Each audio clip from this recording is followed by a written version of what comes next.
tarde a todos. A gente acabou de ver o Ilha dos Prazeres Proibidos e agora a gente vai começar um bate-papo aqui comigo, Lorena Duarte, Natália Belazalma e professor Rubens Machado Júnior para trocar uma ideia aí com vocês, né, sobre o filme que a gente acabou de ver.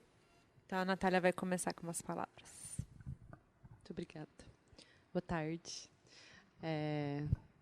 Já que estamos num rolê íntimo, muito feliz de estar discutindo o Carlão com você, com o Rubens, que são pessoas que, né, a gente está sempre num universo muito gostoso de poder discutir a obra de um cara que nem ele, assim. É muito, muito alegre mesmo, muito privilégio estar aqui. Acho que, diferente da maior parte das pessoas que estavam vindo nos debates, eu não conheci o Carlão pessoalmente. A gente estava tendo vários convidados que foram atriz, ator, trabalharam com o Carlão, ou que participaram do Comodoro, lá no CineSesc e tal, ou pessoas que estudaram Carlão. Eu nem conheci ele pessoalmente e nem estudo ele formalmente, assim. Não fiz uma pesquisa de doutorado nem mestrado. Mas eu sou, literalmente, no sentido mais forte do termo, amadora no Carlão. Eu amo muito o cinema dele e sou muito dedicada. Toda hora eu estou revendo os filmes dele, enfim, me trazem uma alegria, uma vontade, aqueles filmes que dá meio um sopro de vida, assim. É muito, muito refrescante toda vez assistir algum filme novo dele. Então, é isso, o que eu tenho para falar é justamente desse lugar de amadora mesmo, assim, sabe? E aproveitando o ensejo, é isso. Acho que quando eu conheci a obra do Carlão, acho que o que me chamou muita atenção desde o início é como os primeiros filmes que eu vi dele. O primeiro filme que eu vi dele foi o Império do Desejo. Depois eu vi A Ilha. Então eu comecei a assistir os filmes dele por essa fase galante, 70, 80, né? Porque quem está vindo, né, na mostra consegue perceber que esse filme ele é um ponto fora de uma curva, assim, né? Claro que a obra do Carlão é uma obra, enfim, você tem uma obra ali, né? Existe um gesto coeso e tudo mais, mas esse filme é de uma época em que ele estava ainda produzindo com a produção do Galante, e você tem, diferente dos outros filmes, apesar da gente, né, relutar um pouco em colocar em caixinhas, eu acho que dá para falar dentro desse conjunto de Alma Corsária, Anjo do Rabaul de Falsa Loira e esse filme ele coloca a matéria erótica num primeiro plano, coisa que os outros filmes não colocam tanto, assim. Então, esse é um pouco esse é o filme mais diferente, se a gente for pensar nesses 4 filmes que a gente está vendo, é um filme mais diferente, assim, dentro desse conjunto. E justamente e esse diferente é justamente a questão do sexo em si, da questão erótica, e o que eu ia falar o que me atraiu desde muito cedo para a obra do Carlão é como ele trabalha a matéria erótica em si, como o sexo é motor para falar de tudo na vida, assim. Isso não só no Carlão. Se você for pegar uma obra do Jangarré também, que eram aqueles caras que estavam produzindo na época, Cláudio Cunha, enfim, cada um com a sua, acho que com a sua afinidade, né? Sei lá, o Jangarré tem um gosto pelo terror, então os filmes dele tem um terror erótico ali, a figura feminina também muito protagonista e muito estudada. Cláudio Cunha já em outra chave, mas enfim. O que encanta, eu acho, que nesses filmes do Carlão é de como o sexo e a política são coisas que estão no mesmo jogo, assim. Ele fala de política para falar de sexo para falar de política, e fala de sexo para falar disso. Então, o sexo ele é justamente um propulsor para muitos debates muito caros, assim, que o cinema da época, o cinema dele estava discutindo, ou que a sociedade estava discutindo. Isso, eu acho que brilha muito o olho para quem vai ver a obra, essa parte da produção da obra do Carlão, assim, que pensando de novo, acho que eu fiquei pensando nisso que a gente estava conversando antes de começar, e a Lô falou, porque as pessoas tentam colocar a obra do Carlão em conjuntos, né? Tem essa parte aqui, e é um problema, e de fato é um problema. Mas eu acho que um mínimo diferencial, pelo menos eu consigo ver, justamente, acho que pensando assim, esse filme, você tem, eu vejo que tem alguns filmes irmãos desse filme naquela filmografia próxima do Carlão. Anos antes, não, um pouco depois, ele vai fazer O Império do Desejo. Depois tem Amor, Palavra, Prostituta. E depois você tem Extremos do Prazer. Eu acho esses filmes acho que são muito significativos disso que eu estou falando, assim, de como cada um deles, a questão do sexo está atrelada a uma questão política muito forte. Sei lá, se a gente pega o Extremos do Prazer, a história de se passa numa casa de uma praia também. E, de novo, é aquilo que o Inácio falou, né? O Inácio Araújo deu uma definição bonita para o cinema do Carlão. Ele falou assim, num metro quadrado você encontra de tudo ali. Você tem o vigarista, o intelectual, a intelectual, a artista, você tem de tudo, assim. E no Extremos do Prazer é um filme assim também. Você tem naquela casa ali um monte de gente. E aí você tem explicitamente um sujeito que está ali exilado. Ele está ali exilado. Ele era um sociólogo, a mulher dele foi morta pela ditadura, né? E ele está ali vivendo com o fantasma da mulher, ele está recluso da sociedade, todo mundo ali. Aí você tem o intelectual com todas as suas crises, mas existe uma questão circunscrita historicamente. Assim, a gente está num regime de exceção. Está acontecendo um regime de exceção que aquele cara está exilado. Assim. Claro que, de novo, acho que muitos dos debates da época estão sobrepostos e intercalados ali, mas você tem essa dimensão de um momento histórico, né? Aí você pega, por exemplo, o Império do Desejo. O sexo está o tempo inteiro sendo atrelado à questão da propriedade. O tempo inteiro a propriedade, o corpo do outro é propriedade, ou é pela questão dos ciúmes, ou pela patroa, que já começa despejando, enfim, ela começa despejando os moradores de uma casa que ela quer usar, porque a casa foi construída para o ex-marido fazer orgia, sei lá o que, como eles chamam, naquela casa. Ou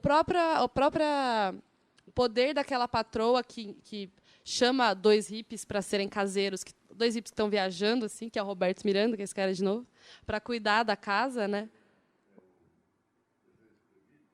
É o Império do Desejo. Que eles estão, o Roberto Miranda com a menina, tal, e aí a própria personagem, a Meire Vieira, faz essa patroa também. Ela tem cara de rica, assim, né? Faz vezes personagem de cara de rica. E aí chama esses dois jovens, que é o Roberto Miranda, e eu não lembro o nome da outra atriz. Enfim. Chama eles para... Aproveita que eles são meio andarilhos, não tem onde ficar, então cuida da casa, cuida da casa. E ela até uma patroa legal, enfim, mas ela é uma patroa. Tipo, ela é uma patroa, entendeu? E o tempo inteiro você tem essa negociação de dinheiro, aí tem o corretor, que é aquele... o Benjamin Catan, que também... E aí acha um absurdo, eles são degenerados, aqueles dois hippies ficam transando, não sei o quê, mas depois vai entrando naquele mundo, enfim.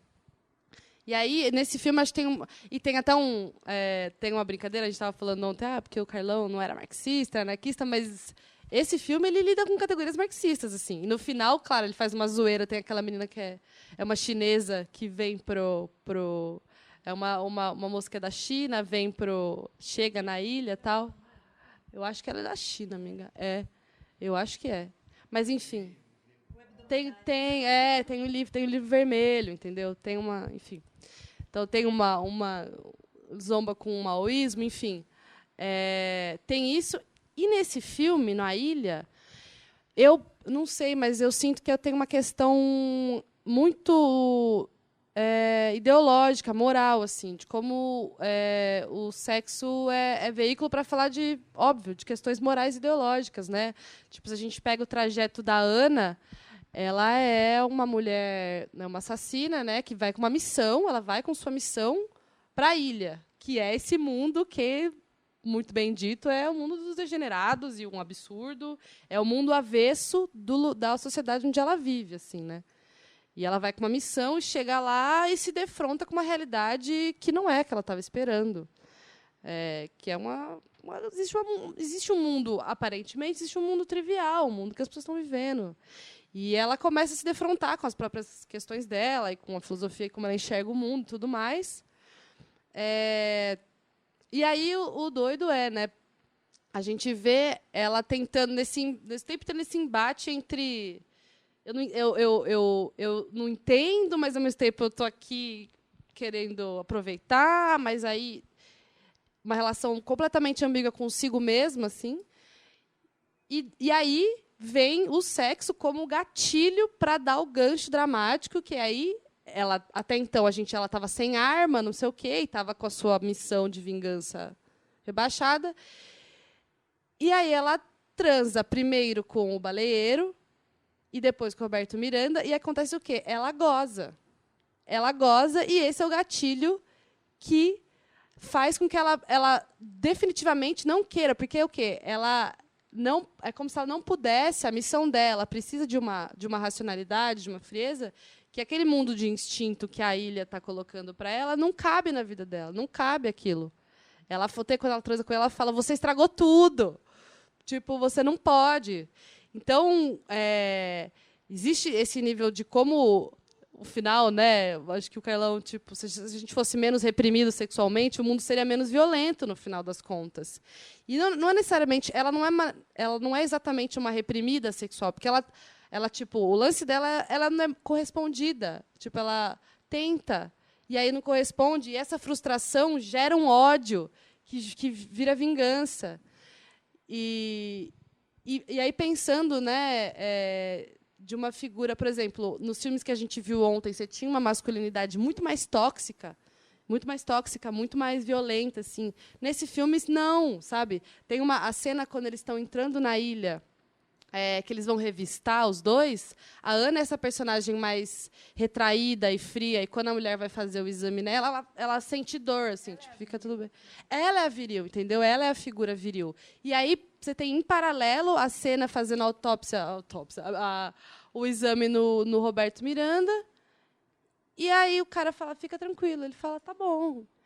E aí ele chega na ilha, tem uma relação super afetuosa, super amorosa com os homens entre si. O William, que é essa figura desse intelectual, diferente do intelectual do filme de ontem, do Anjo da Rabalde, ele não é tratado numa chave de muito cinismo, assim.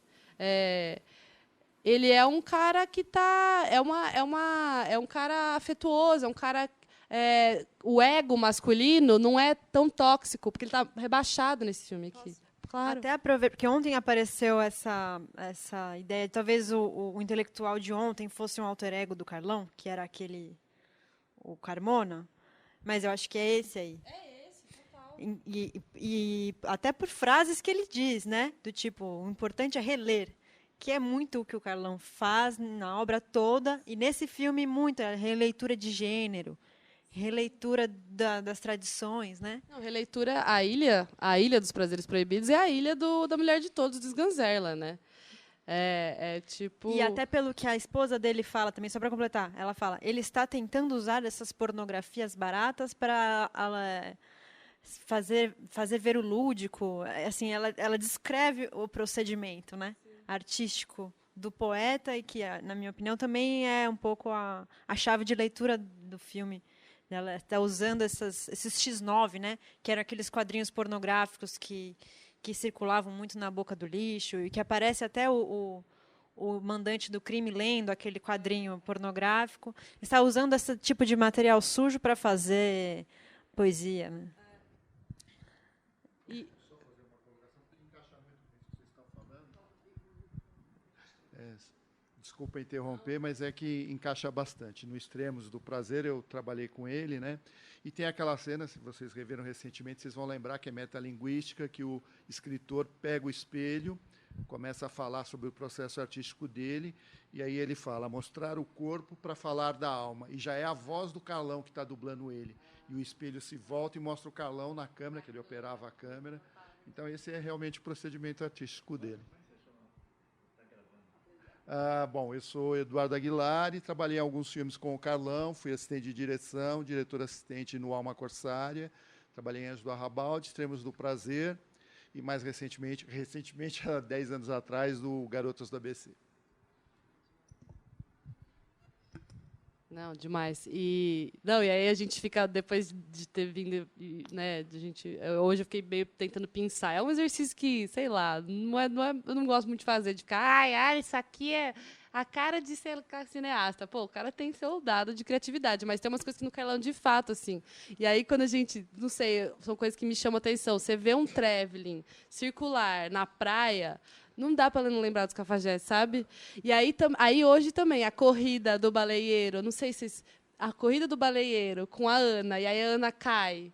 Tipo, eu fiquei, olha, Deus, o diabo aí, eu não tinha... Sabe assim, são coisas que vão surgindo. No próprio Império do Desejo, a cena dos farofeiros lá, são os farofeiros do Rogério Sganzerla lá no Mulher de Todos. Tem também esse casal paulista de farofeiro que vai para a praia com frango assado, assim. E tem no filme do Rogério Sganzerla, que é o filme de 69, e o Carlão faz no filme dele também, assim. Então tem essa encontro de um monte de, né, o encontro de todo mundo que está ali, assim. E eu acho que isso que a gente estava falando, né, da Ana, ela no final ela deixa os dois vivos, né? Porque eu vim para cá pensando, pô, mas não mudou nada, né? Porque geralmente o percurso que se tem um pouco depois dos filmes do Carlão, você tem esse personagem e todos eles, o Extremos do Prazer, o Império do Desejo, você está num lugar de isolamento, você está ilhado, literalmente. Eles vão para esse lugar e ali o instinto pode ser vivido, as pessoas podem transar, as pessoas podem ser livres. Elas estão fora do tempo do capital. Não é a escola do Anjos da Rabalde, sabe? Não é a fábrica das meninas do ABC. É o tempo suspenso. É o tempo em que as pessoas podem se dedicar a uma relação horizontal, a um diálogo, ao sexo, à amizade com o outro, sabe? Que é a outra coisa que acho que reúne um pouco esses filmes, assim. E estão falando em filmes feitos em 70, 80, né? Você tinha um regime militar batendo na porta, né? É possível viver aquilo ali dentro, talvez fora não. Que o Roberto Miranda fala, a ilha não é o paraíso, sei lá o quê. Não é o Fênix libertário, mas é uma delícia, entendeu? É uma delícia viver aqui nesse sentido. E aí eu vim para cá pensando, eu falei, pô, mas a Ana, diferente de outros personagens do Carlão que vão para esses lugares e entram em crise, né? Essa ideia de quando você viaja, você se defronta mais com o diferente dentro de si do que com o diferente do outro, é você que se descobre do que descobre o outro.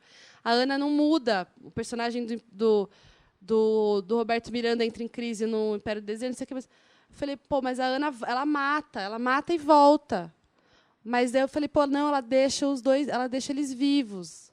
Tipo, ela tem a oportunidade de matar o Roberto Miranda e a outra, mas ela não mata, ela mata só o baleeiro, né?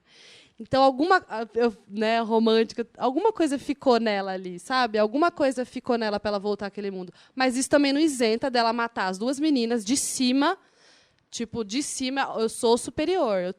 Eu não só vou matar, como eu vou matar vocês olhando vocês de cima, assim. Então, assim, ficou alguma coisa daquele mundo ideal, mas ela não arreda o pé da missão, assim, sabe? Tanto depois ela é morta e tudo mais. Mas eu acho muito bonito como esse filme ele lida, obviamente, com esse ideal utópico do Carlão, né? Tipo, relações que seriam um plano ideal, assim. Que relação é aquela do William, né? Com a esposa dele. Aquilo é muito bonito, assim. As pessoas são... Acho que, ao contrário da Ana, as pessoas são despidas, as pessoas são honestas. As pessoas que estão na ilha... Essa é a questão da ilha, assim. As pessoas são autênticas, as pessoas são... E isso choca a Ana. Isso que choca. Mais do que a questão do sexo, não sei o quê, é uma autenticidade. As pessoas se despem de qualquer máscara, de qualquer fantasia, né? E eu acho que essa, no fundo, seja qual for a utopia do Carlão, isso tá iluminando um horizonte dele, sabe? De pessoas autênticas. Os filmes dele, né? Ele próprio, todo mundo fica falando, né? De como é uma pessoa muito transparente. Então, esse filme eu acho bonito por conta disso, assim. As pessoas estão ali para viverem, tem seus dramas, todos são complicados, enfim, mas vamos viver essa vida de uma maneira sincera, honesta. Infelizmente não dá, porque você tem um tempo do capital e da política e do regime que está determinando que vai lá, filha da puta, e mata aquele cara que é o tido como louco, assim. Mas alguma coisa dá para ter. A última cena, eles na praia, entendeu? A última cena poderia ser ela morrendo, ela sendo morta, poderia, e aí acaba ali, mas não. A última cena é a utopia dos três ali, né? Do trisal, sei lá o quê. Você até se pergunta se ele morreu mesmo, né? Pois é. Eu fiquei nessa. De repente, porque aquilo é um sonho, né? É um sonho. Porque ele até aparece com a faixa, né? Mas, assim, vai saber, né? Mas, enfim, era isso. Vamos... Quer continuar? Já vou. Posso engatar? Já Não, é que assim, eu queria só trazer um dado no começo da minha fala, porque eu quero muito dialogar com o que a Natália trouxe, mas é uma coisa curiosa que eu acho que depois não sei se vou conseguir retomar. Tem um colega nosso da pós-graduação lá na ECA, o Caio Lamas, que ele fez um trabalho de mestrado sobre a censura nos filmes da década de 70 e 80 e das pornochanchadas especificamente. E ele pegou esse filme para analisar o relatório da censura quando foi lançado.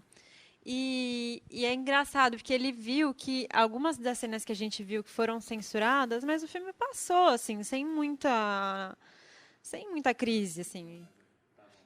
Estavam. A gente viu a versão completa. O que o relatório pedia é que ele suprimisse as falas filho da puta, que acontecem em dois momentos. Uma da Meire Vieira, quando vê que ele foi lá transar com as meninas no carro, e outra quando o Roberto Miranda, que é o Sérgio, vê que a Ana atirou no William. Então, filha da puta, isso não pode. E também quando ela fala assim para ele no carro, trepa mal não pode. Então foram as recomendações para que isso fossem tiradas. E a cena e alguns planos de cenas de sexo, que uma é a cena da Ana com o Sérgio, em que ela aparece por cima, vista de baixo para cima, não pode. Então aparece, né? Aparece. O plano subjetivo dele, né? Vendo ela com os seios à mostra, e essa nudez foi considerada ofensiva. Tem. Mas, enfim, foi proibida pela censura. Só que, de mais a mais, era só mais um filme policial que tem umas cenas de sexo que não pode passar, só que, de resto, toda a mensagem subversiva parece que não chocou os censores, ou eles foram condescendentes, mas a própria menção ao exílio, que é bem explícita, não foi determinante para que o filme fosse censurado. Ele passou com a indicação de 18 anos, mas... Então, eu até acho, assim, de certa forma, curioso, porque a gente conversou nos outros debates sobre a relação da crítica com os filmes do Carlão e do quanto, talvez, os críticos não estivessem preparados para receber a obra dele, ninguém entendeu muito bem, não só na época, mas nos filmes posteriores até mais, né? Assim, como se esperava, né? Talvez, já que ele já era mais consagrado, né? E aí eu fico pensando, talvez os censores da época desse filme também não tivessem entendido nada, né? Porque eu digo isso porque assim, a minha leitura também desse filme vai muito no que a Natália trouxe, assim, de que ele tem uma mensagem libertária pelo erotismo, pela via do erotismo, que é muito potente e enfim, eu gosto de pensar nos filmes do Carlão sob o aspecto da economia moral dos personagens.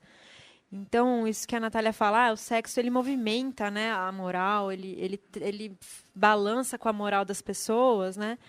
E elas se veem obrigadas a se repensar a partir desses gatilhos, né, que elas chamam, como você falou, né, de tipo, são esses momentos em que elas se percebem de repente, né? E você falando, eu lembrei do Lilian M, que tem uma cena muito forte em que é com Benjamin Catan, que ele cai numa armadilha em que ele se vê na cama com a prostituta e o próprio filho, que ele achava que era gay.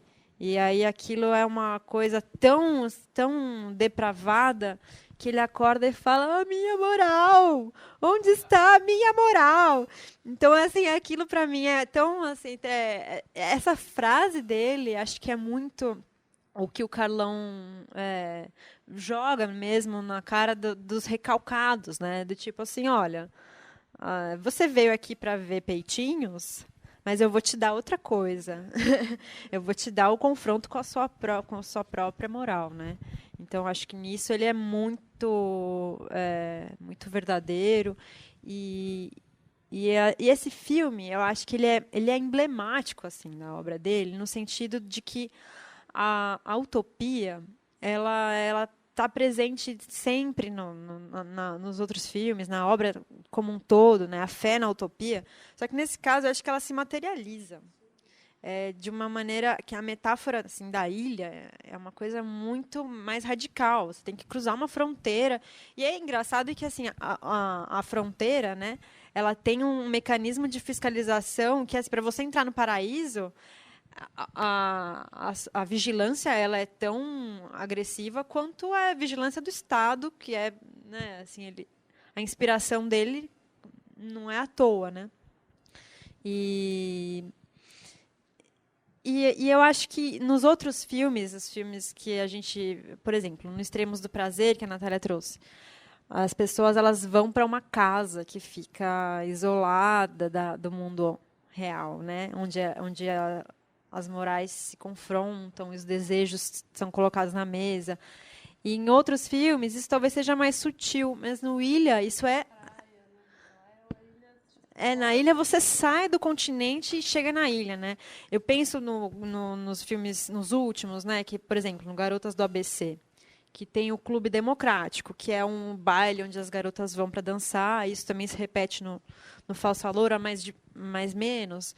Mas o Garotas do ABC, acho que ele é mais homogêneo, porque a gente já está nos anos 2000, já não tem já não é tão escancarada a ditadura militar, acabou.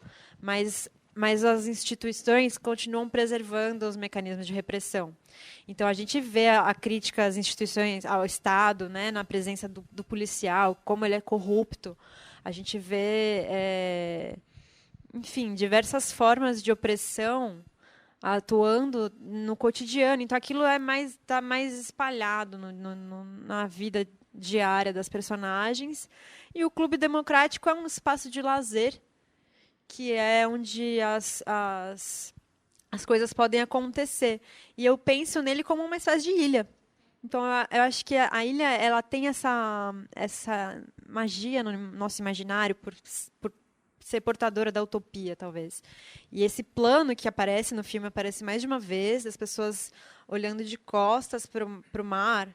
Ele é recorrente assim nos filmes do Carlão. Ele acontece no filme Demência com muita frequência, porque ele fala de Miracelli, que é o paraíso, né? Miracelli, né? A vista do céu, que é o lugar para onde ele quer ir, aquele lugar paradisíaco que o protagonista está buscando.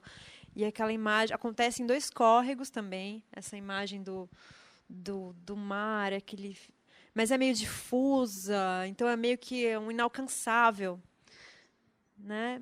Mas acho que tem um dado para a gente perceber que é que a ilha existe, né? Assim como outros símbolos desse paraíso na Terra. Ela não é uma coisa que fica fica perdida e nunca se alcança. As vivências acontecem. E enfim, eu espero não me alongar demais, porque eu queria trazer aqui para vocês uma ideia de um pensador chamado Hakim Bey, que foi um conceito que o próprio Daniel Caetano apresentou para a gente nas conversas sobre o Carlão, em aula, né? Daniel que veio aqui na quarta falar. Que era um pensador anarquista, que ele trouxe esse conceito de zona autônoma temporária. Talvez algumas pessoas já tenham ouvido falar. Que é um conceito de que existe uma zona que ela é autônoma e ela é temporária. Onde as coisas podem acontecer livremente. Que é uma espécie de suspensão. Como a Natália falou, a repressão ela foi suspensa nessa zona. Então, algumas experiências que a gente teve na história da humanidade, por exemplo, a Comuna de Paris, podem ser consideradas zonas autônomas temporárias. Ou alguns eventos muito específicos e localizados, alguns festivais hippies, Woodstock. Aquilo lá são zonas em que as pessoas se permitiram desamarrar da repressão do Estado, da repressão do capital, e os corpos se colocam de uma forma mais livre e as coisas acontecem. Então, ela tem esse diferencial em relação a talvez uma utopia messiânica, que era mais a tônica do cinema novo, que veio antes, que era um projeto de construir um país de liberdade, sem opressão. Não, a zona autônoma temporária ela está no mundo. E a ilha, por mais que ela seja separada pela fronteira, ela está no mundo. E os vícios chegam até a ilha. Não é um lugar em que... Não é o Éden, não é o Fênix libertário. Né? Então, acho que ela traz para a gente essa mensagem de que o humano ele tá lá como ele está fora, né? O continente ele está ali também e a ilha também está no continente. E aquelas pessoas elas não estão isentas de problemas tanto quanto as pessoas estão fora. Por exemplo, aquele diálogo do William com o Sérgio na praia, que ele fala que ele tem ciúmes da mulher. Óbvio, todo mundo tem ciúmes, assim. E tem gente querendo sair, inclusive. Tem gente querendo sair, o baleeiro quer sair, entendeu? Mas a diferença é que você lida num lugar de vamos botar as cartas na mesa, assim, nesse sentido, sabe? Vamos lidar com os problemas de uma maneira sincera, autêntica. Vamos lidar num nível em que a gente consiga... não acumular um monte de trauma e um monte de questão que talvez o mundo de fora tenha mais, mas eles existem. O mar é filmado assim, ele é filmado longe, mas aquele plano, justamente esse plano que está o personagem do William com o Sérgio na praia, você tem uma música de fundo muito perturbadora, e aí o Carlão filma o mar assim, ele está vindo numa revolta, assim. E você tem muito plano de mar batendo na pedra, com muita violência, e esse plano, o mar não está legal, ele não está sendo visto como algo que está te atraindo, ele é perigoso, assim, tem uma cena ali de tensão, assim. E aí ele filma o mar, e aí que ele vem para os dois, e aí o William fala, eu tenho ciúmes da minha mulher, não sei o que, sabe, assim, colocando os problemas. Então, assim, os problemas estão ali, não é o Fênix libertário. Ela sabe? é permeável, né? Sim. Eu acho que isso também traz um pouco uma outra coisa que foi falada na quarta, do quanto o Carlão era um cara poroso. O cinema do Carlão era um cinema poroso, porque ele permitia as influências chegarem. E o próprio estilo também traz isso. E eu acho que, nesse sentido que você falou, de como a câmera mostra essa permeabilidade, porosidade, tem muito esse jogo do particular e do geral, né? Então, a zoom, esse movimento de zoom, tá várias vezes, né? Então, você tá lá vendo o Sérgio com a Ana ali na praia, de repente, aquela volta para, né? Então, Espelhamento, porque daí eles estão discutindo a relação, aí vai o zoom, aí vem a Sandra e o William, eles vão discutir exatamente o que eles estão discutindo lá, e aí troca. Sim. É um jogo muito calculado, assim, Não, tô falando. É um jogo, né? Que também é a relação entre a ilha e o continente, né?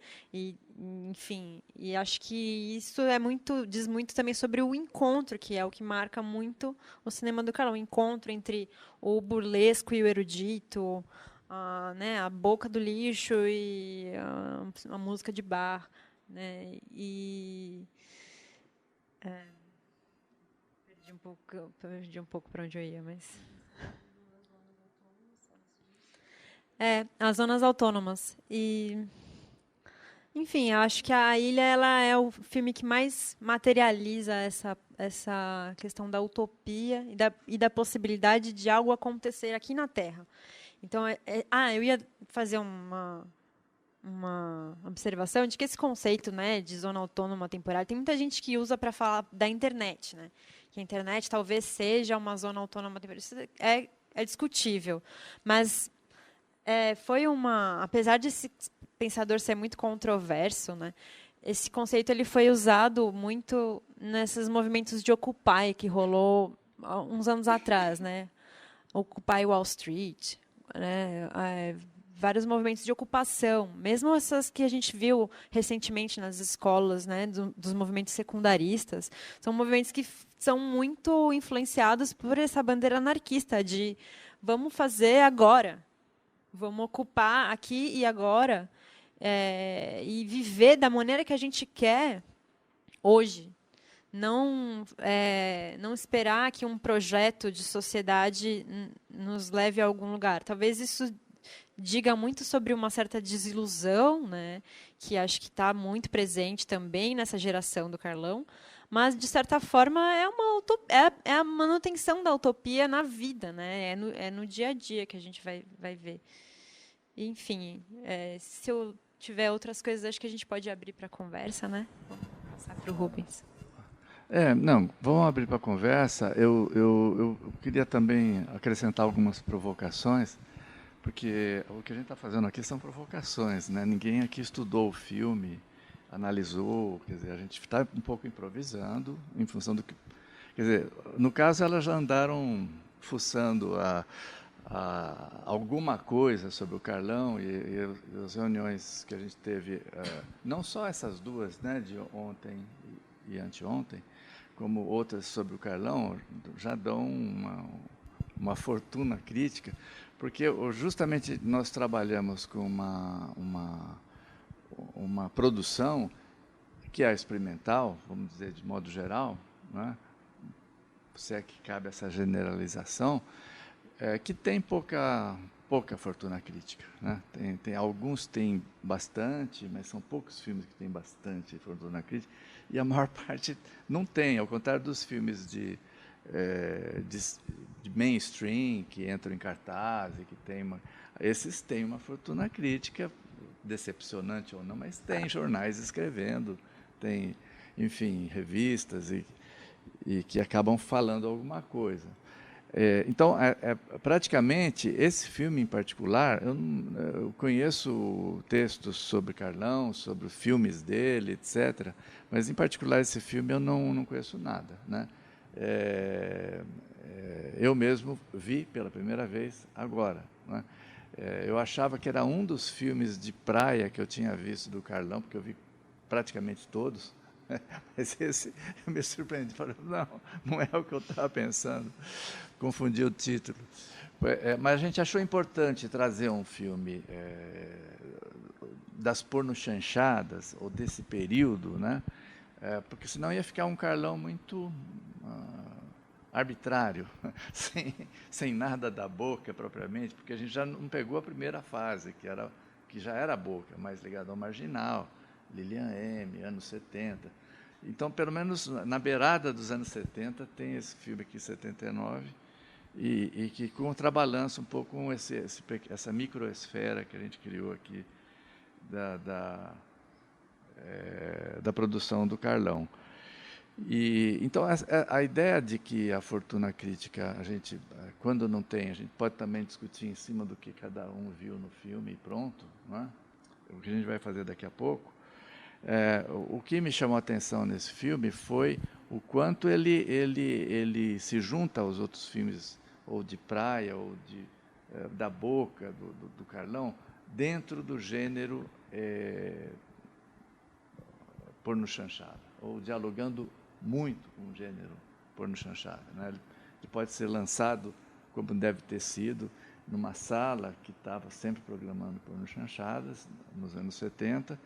O ciclo vai até 82, 84 no máximo, acaba as porno chanchadas. As salas começam a ser ocupadas pelo cinema pornô, né? As mesmas salas. Os atores, pouquíssimos, migram para o pornô, quase nenhum, né? No começo, ali na pororoca, entre uma fase e outra, tem alguns que fazem, mas o sexo explícito são inserts feitos com outros corpos, né? E até é gozado, porque alguns que não eram famosos na porno chanchada foram grandes astros do pornô, né? Ontem, por exemplo, eu tinha um ator que faz até uma ponta expressiva, que é o Aziz Nimit, que é um dos grandes astros do pornô. Mas que estava num filme do Carlão, que é gente, é de 93 já. Não é? O Oswaldo Cirillo está falando no Anjo do Rabalde, ele interpela o Bete Faria. Não, acho que não é no Anjo do Rabalde, acho que é no...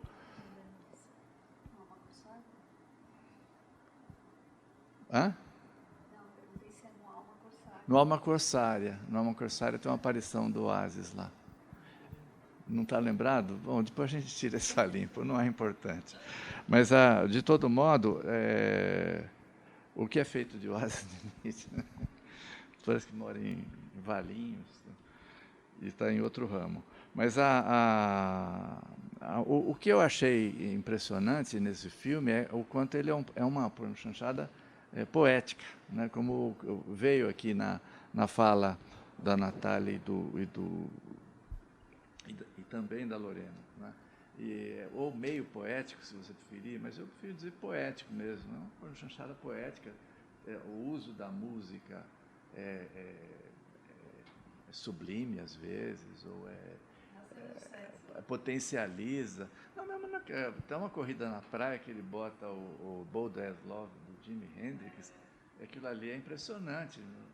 Quer dizer, é uma ilha dentro da ilha ali, né? É uma espécie de zona autômata temporária dentro da zona autônoma. Quer dizer, tem momentos que são, mesmo os diálogos tem ali metafísicas que tem um efeito poético, né? E eu imagino que isso é compatível com o público de porno chanchada no limite, muito no limite. Alguns ali vão achar engraçado e tal, mas pega já um público que não é o público de porno chanchada e que vê outra coisa ali, né? Vê uma reflexão. E é isso que eu queria falar um pouquinho. Que reflexão é essa? Só como provocação, porque o filme nem decantou na minha cabeça ainda para poder tirar alguma conclusão. Eu achei muito curioso o fato de que tem a missão, né? A missão ela é engendrada na redação ou nos bastidores de uma redação de uma revista. Tem essa coisa de que são profissionais da mídia, alguns deles com passagem pela Ilha dos Prazeres, né? E que é levada até o fim, porque a missionária acredita que tem que exterminar, não se sabe por quê, e não se sabe exatamente o que aqueles assassinados fizeram de tão grave, né? Mas Baleeiro explodiu uma prisão. Sim, mas talvez não foi por isso que ela foi assassinada, entendeu? Quer dizer, você não tem um debate sobre a culpabilidade específica, o que motivou o assassinato, porque todos eles são transgressores em diversos níveis ali.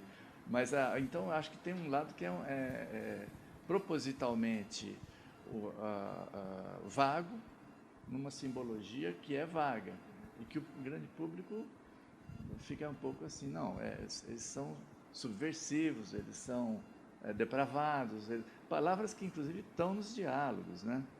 Então, a culpabilidade é vaga de propósito, é isso que eu queria chegar.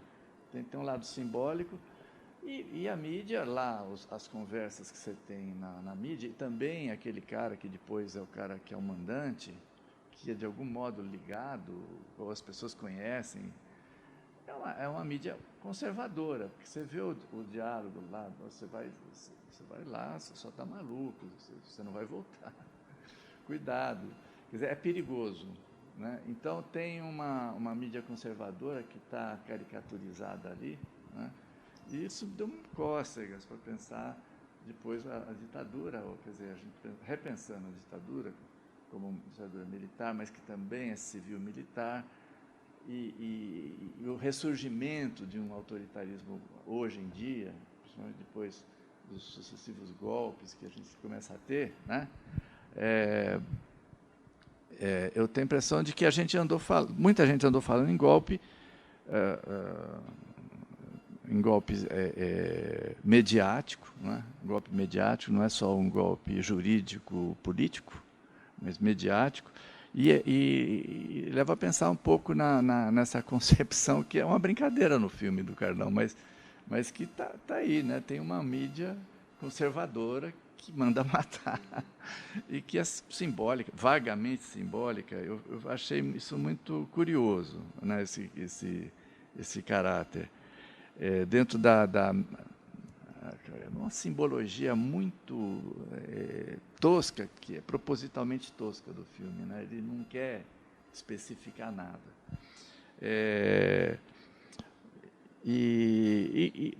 Finalmente, eu queria falar dessa antes de abrir, essa diferença do masculino e do feminino, que tem variantes. Cada filme, na verdade, constrói um estatuto próprio.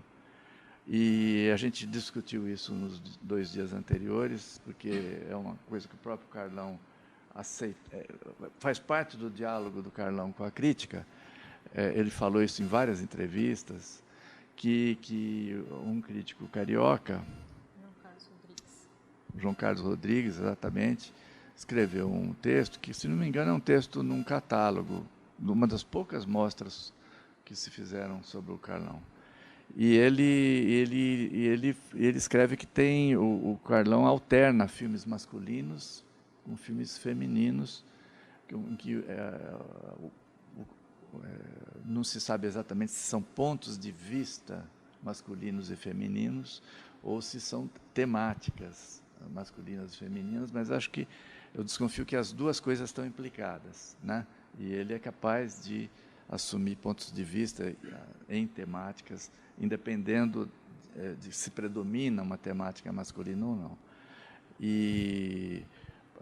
Bom, o Anjos da Rabalde é um filme sobre... A gente estava discutindo, né? É uma discussão sobre o mundo feminino, são personagens femininas, as 4 principais, pelo menos, né? Só que é um mundo totalmente marcado, delimitado pelos personagens masculinos, né? Que tem um papel muito machista, um inventário de machismos, raramente reunido num filme. Então, esse filme agora, eu acho que tem um pouco disso. Os personagens masculinos, eles comandam um pouco a ação, eles têm, fora a missionária que vem, né? Os mandantes são, quer dizer, digamos que a ação depende mais dos homens do que das mulheres, né? Porém, o protagonismo feminino tem a missionária, que é a assassina, tem outros tipos de diálogos, tem uma humanização um pouco maior dessas personagens. Porém, isso lembra um pouco essa derivação, que é bem específica em todos os filmes do Carlão, que pegam como a gente viu ontem, né? Pega o universo da praia, tem uma sequência da praia no Anjo do Arrabalde, é só uma sequência, não sei se tem 5, 10 minutos no máximo, né? É muito curta, mas é o tempo livre, quer dizer, são trabalhadoras, são professoras, mas elas têm o tempo livre e aquilo é quase que arrancado dos maridos, quer dizer, as mulheres exigem, não, vamos, né? Assim, não é um hábito ter um fim de semana na praia, é quase uma exceção, assim, enquanto que nos filmes de praia ou nos filmes de porno chanchado do Carlão, tem essa coisa uma imersão total nessa esfera do tempo livre que o modelo é reafirmadamente e explicitadamente o Mulher de Todos, do Sganzerla, né? É a Mulher de Todos, onde se fala a Ilha dos Prazeres, a Ilha dos Prazeres Proibidos, tem um diálogo que a Helena Inês traz a palavra proibidos, quer dizer, assim, é o weekend, né? E tudo que se fala no Mulher de Todos, de algum modo, é referendado propositalmente nos filmes do Carlão. E aí tem de novo, esse universo que, de algum modo, é retrabalhado, né? Tem o Plirtz, que é o dono da indústria cultural, fascista, é um nazista, pelo menos é um...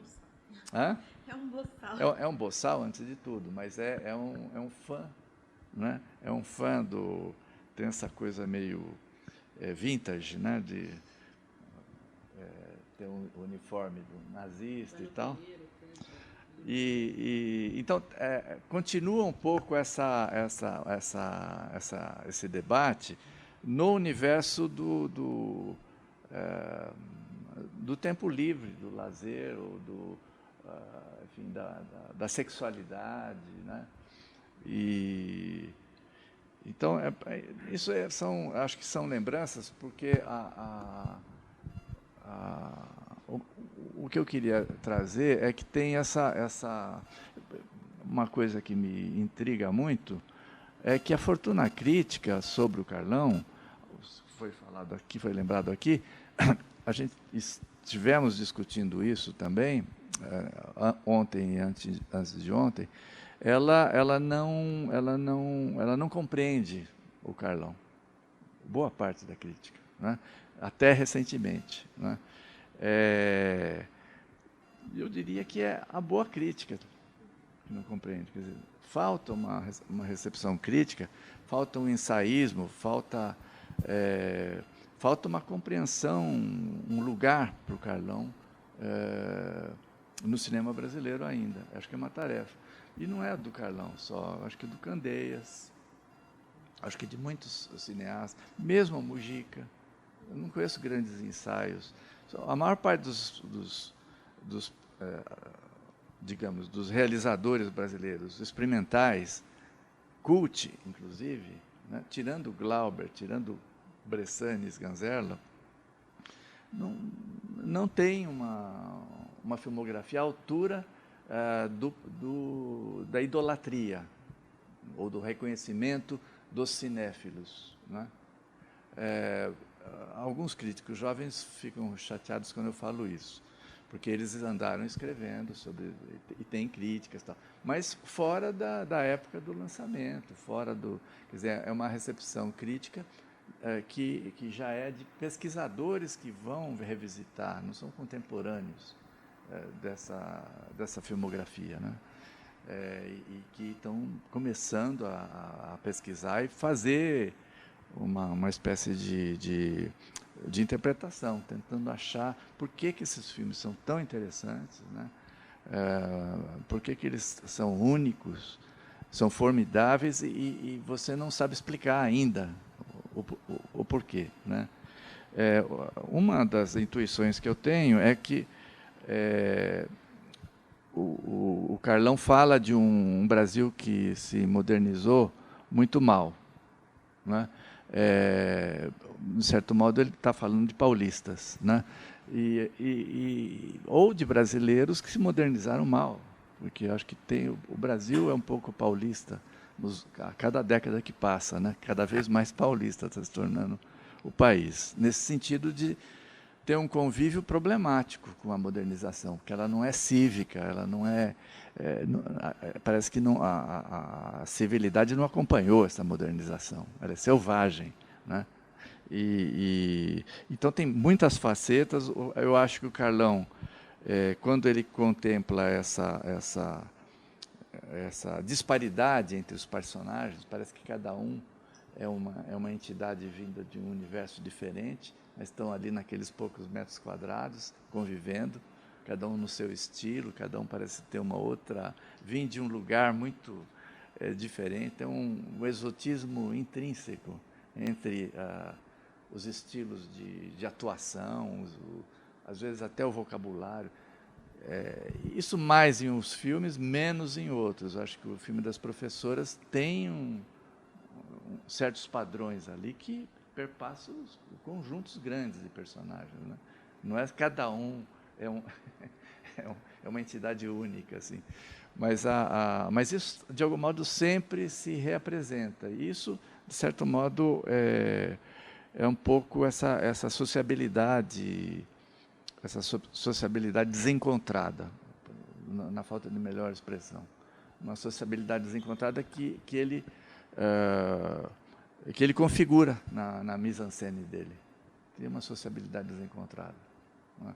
E isso eu acho muito interessante, mas ninguém entrou muito numa análise formal do que mise-en-scène é essa, que é o estilo Carlão. Tem pouco. Eu conheço um texto do Felipe Moraes, que eu acho que entra nessa discussão com pertinência, mas é 2 frases, né? Cada um dá uma canelada aqui, uma canelada ali, quer dizer, tem coisas acontecendo, mas eu mesmo não saberia dizer aqui qual é o estilo do Carlão. Com vocês a palavra. Você falou agora de essa questão, acho 2 coisas, né, do masculino e feminino, e agora me saltou muito o olho. A Ana, isso que a gente estava falando, né, ela é o viril, né, o polo viril. E aí eu estava pensando, né, acontece uma polaridade no filme que depois o Carlão brinca com ela, que o baleeiro, ele é justamente quase o extremo oposto, assim. Ele é ela é a parte, não só viril, mas ela é a racionalidade ali, né? E o baleeiro é o passional, ele é o criativo, ele é o maluco da parada. Então, eles estão num polo oposto. E o quê? A cena que ela vai matar ele, eles estão com a mesma roupa. Os 2 estão com uma camiseta amarela e uma calça jeans preta. Eles são eles estão ao mesmo tom de amarelo, a mesma calça jeans.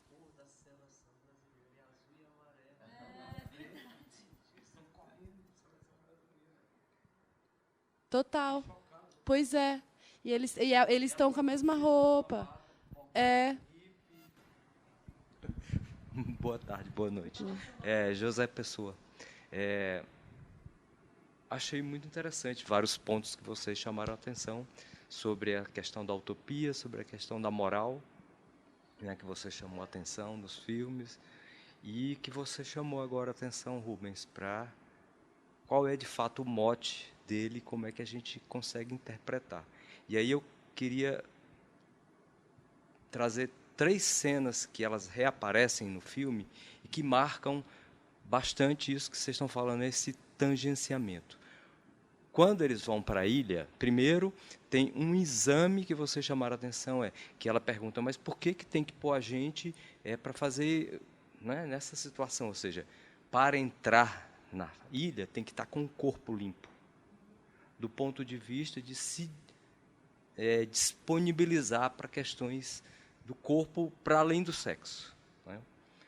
Mas aí então tem uma polícia do sexo, né? Que não é uma polícia do desejo, para permitir que a lei aconteça, que é não ceder ao próprio desejo. Mas, ao mesmo tempo, quem os leva para lá é um rapaz que está remando, que está desnudo quase sempre, com um corpo hiperviril e que parecia que ia entrar nas cenas também orgiásticas de sexo. E ele não entra, ele é um trabalhador braçal que está remando, levando do continente para lá o tempo todo. Várias vezes ele vai e leva. Né? Essa é a cena em que eles estão em alguns locais, as casas, e que não são propriedades deles. Encontraram, primeiro, no continente, uma casa vazia, e aquele primeiro casal está vivendo, usando a casa. Depois, o cara está na barraca com as 3 garotas, com as 2 garotas. O escritor maldito também está numa casa que um amigo emprestou, ou seja, a questão da propriedade não existe. Existe o uso, existe posse. Né? Depois, o corpo é a grande presença. Mas ele tira a gente desse momento quando eles correm com a roupa da seleção brasileira. Então, acho que tem a ver com isso que você está chamando a atenção, né? Essa modernização, que ela é sempre econômica, o ideal do progresso, mas o social está arredio, está muito distante do econômico. Com a questão da utopia, acho que a gente agora está descobrindo outras abordagens da utopia em que quem pensava isso e agia dessa forma não se intitulava como utópico, porque a gente tem a ideia da ilha, do Thomas Moros, que é uma utopia burguesa. E a dificuldade que você falou, né, que o mar está sempre batendo, quebrando, com dureza, ou seja, a ilha é descrita lá na utopia do Thomas Moros, que é Fernando de Noronha, com essa dificuldade de alcançá-la. Mas se a gente pensar na utopia do Fourier, século XIX, é uma utopia em que todos têm dinheiro, todos fazem sexo a todo momento, pode ter quantas esposas e esposos que quiserem, desde que entre eles haja um compromisso ético de que todos saibam o que é isso, com essa honestidade. Então, eu acho que ele tem uma passagem da moral para a ética, não ceder do próprio desejo. Né? E é uma utopia iconoclasta. Né? Ela não está pré-desenhada, né? Ela não está configurada, é no uso que ela se faz. Então, daí não ter propriedade dos imóveis. A praia é esse território que é de todos, né, que é livre passagem. Mas, ao mesmo tempo, eu tenho um remador que passa no mangue, ele está desnudo, forte, jovem, e não entra no movimento corporal com os outros. Né? Ele é trabalhador. Então, ele fica, pontua aqui, pontua do outro lado, pontua do lado. Então, quando ele põe a música sublime e põe a situação do sexo, né? É um desconforto muito grande para a gente. Ou seja, para onde que ele está, de fato, apontando? Né? Ele está nos esticando, né, para ver até onde é que a gente vai? Rapidinho, exatamente, e eu acho que, pensando mais uma vez num outro espelhamento com A Mulher de Todos é um filme que eu me dediquei um pouco mais, enfim, mas existe essa ideia da ilha como um espaço onde o tempo do capital está suspenso e você tem um tempo livre mais possível. Isso tá dramaticamente no filme. Na Mulher de Todos é muito mais marcante, porque você tem ali um encadeamento dramático até a personagem ir para a ilha. Ela chegou lá, você tem um monte de cena que não necessariamente uma é causa da outra. Não tem um casinho assim, ela foi lá... Não tem intriga exatamente. Só tem intriga quando o quê? O Plirtz, que é o Jô Soares, que é o nazista, vai para lá. Então, esse mundo pautado numa racionalidade, numa causalidade, enfim, sei lá o quê, o mundo do tempo. Quando ele entra na ilha, aí começa a intriga, porque daí ele descobre, ele começa a ficar com ciúmes da mulher, e aí ele mata ela. E é isso de intriga dramática, assim. E nesse filme é pouco isso. Claro, você tem, mas aí você tem, o que você tem de intriga, assim, as pessoas estão se resolvendo, entendeu? O cara que vai lá para se resolver, para botar pratos limpos com a Sandra, mas tem muito bem cenas que são eles, 2 casais, dançando uma valsa que nem está tocando, cada um está dançando num ritmo. O casal um está dançando num ritmo, o outro casal dançando. E é esse o uso. Então, na própria escrita do filme, acho que dramaticamente o filme se vale desse tempo livre que a a ilha oferece em si. O estilo do filme, né? Te falando, né? Enfim, mas o estilo do filme vai se contaminando, obviamente, por esse tempo que está sendo proposto ali, né? Na ilha, enfim, nessa utopia. Enfim. Se eu tivesse que falar uma coisa bem grosseira assim para comparar os dois filmes, eu acho que o dos Ganzerla é muito mais poesia e aqui é mais prosa, nesse sentido da intriga, né? Mas com porosidades, né? Os dois. E os dois, as mulheres são mortas por homens fascistas no final. É verdade. Elas saem da ilha, os dois, a Grace fica na ilha, mas são sempre os nazistas que... Obrigada. São sempre os homens, depois as mulheres são sempre assassinadas por homens. Da palavra final da lei e da ordem. É. Né? Sobre isso que você, é José seu nome? Sobre isso que você trouxe da propriedade privada. É interessante, porque isso no Alma Corsária também aconteceu. Você não veio na quarta, né?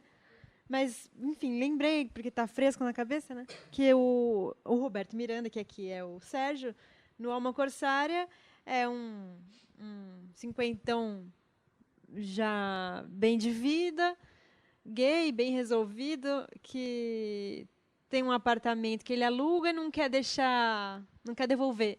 E é nessa oportunidade que o protagonista do filme passa a viver naquele lugar confortável, onde ele primeiramente tem contato com o luxo de ter os discos, os livros que ele sempre sonhou. Então é quase que uma dádiva, né? Não é não é um bem comprado, é uma sorte que ele teve e ali ele vai entrar em contato com outras, né, uma vivência cultural nova, né, para ele. Isso, vai fruir, é verdade. O que mais? Estou tentando lembrar se isso acontece em outros filmes aqui, tentando lembrar. Acho que é legal lembrar que esse filme e o Império do Desejo foram os maiores sucessos de bilheteria do Carlão, né? Ele ficou... O Lilian M também... A Cristina lembrou ontem a gente que ele ficou vivendo da bilheteria do Lilian M por 1 ou 2 anos, né? Então, é uma coisa que até hoje é meio louco de pensar. Peraí, no Brasil, já aconteceu isso uma vez, de um diretor ficar vivendo da bilheteria do próprio filme? Não é maluco? A gente a gente paga para trabalhar tanto, né? E a coisa, naquela época, era possível. Engraçado.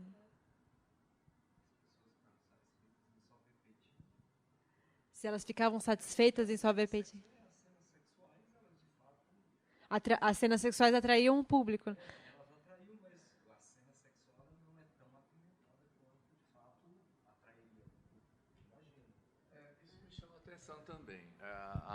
O fato de que eu precisaria rever os outros filmes eróticos ou pornochanchadas do Carlão. Mas eu achei que ele estiliza, de algum modo, ele tira um pouco de pimenta que a maior parte das pornochanchadas tinha. Eram mais erotizadas as cenas de nu, de sexo, eram mais... Não sei se aparecia mais nu, às vezes não, mas eu acho que a estilização é menos erótica, no sentido em do comparação gênero com outras pornochanchadas, eu não sei dizer, mas talvez seja correto falar que o público era mais inocente, porque isso é uma coisa que o Carlão dizia, que esses filmes eram possíveis só antes de o Brasil ter aberto as portas assim escancaradamente para a pornografia vir de fora, né? Que, segundo ele, isso foi uma coisa que matou o cinema nacional, porque pelo menos o cinema da boca do lixo, que foi uma experiência de cinema autossustentável que a gente teve aqui, parece que foi uma zona autônoma temporária, porque foi um episódio, né, em que o cinema se pagava, né, as pessoas trabalhavam e o cinema pagava seus funcionários, seus profissionais e rendia lucro. E o Carlão já chegou a dar entrevistas dizendo isso, que a abertura para a pornografia internacional foi o que acabou com o público daquele reduto. Acabou com a pornochanchada. Mas eu acho que até 82, mais ou menos, tinha, não é? Até 82, mais ou menos, tinha um público grande a pornochanchada, o cinema da boca. Depois é que foi perdendo para o gênero de sexo explícito, né? E para o mercado americano. Tem um momento lá emblemático, né, que é quando entra Império dos Sentidos, que era um filme com sexo explícito, mas uma obra de arte, e ele abre um caminho que os americanos percebem, né, com muita sutileza, que, através de liminares, eles poderiam fazer entrar os filmes de sexo explícito deles, e para eles era um grande embate lidar com o sucesso de bilheteria da pornochanchada. Eles não conseguiam entender como, sei lá, Dona Flor deu mais bilheteria de público do que Tubarão. Para eles era uma coisa absurda, nonsense, que o público preferisse ver um filme com um excesso de erotismo ao invés de ver uma superprodução, blockbuster. Eles ficaram tentando descobrir por onde penetrar, e aí, quando o Império dos Sentidos faz sucesso, fica 2 anos através de liminar e tal, eles acharam a brecha, botavam o filme com a liminar, o filme entrava, o de sexo explícito, e aí até o juiz tirar alguém tal, o filme a coisa já estava feita. E aí o cinema... Isso. Porta Verde, né? Eles tinham uma produção maior, né, de estrutura mesmo, né? Então esses filmes impactavam bastante junto ao público, eram bem feitos, né, sob vários aspectos.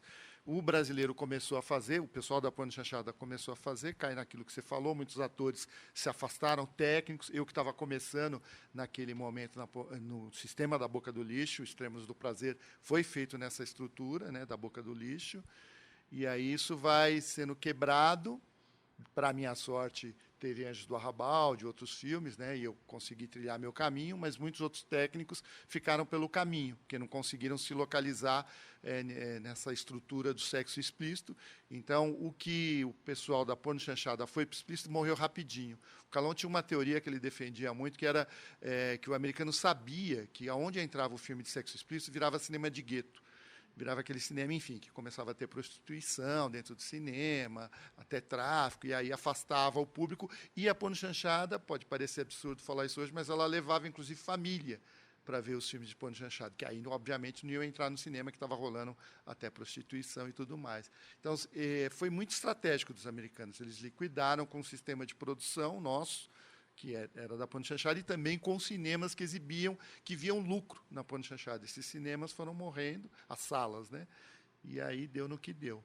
Eu só queria fazer uma colocação específica do Carlão, né? Acho que tudo que vocês colocaram até o momento é perfeito, né? A busca da utopia,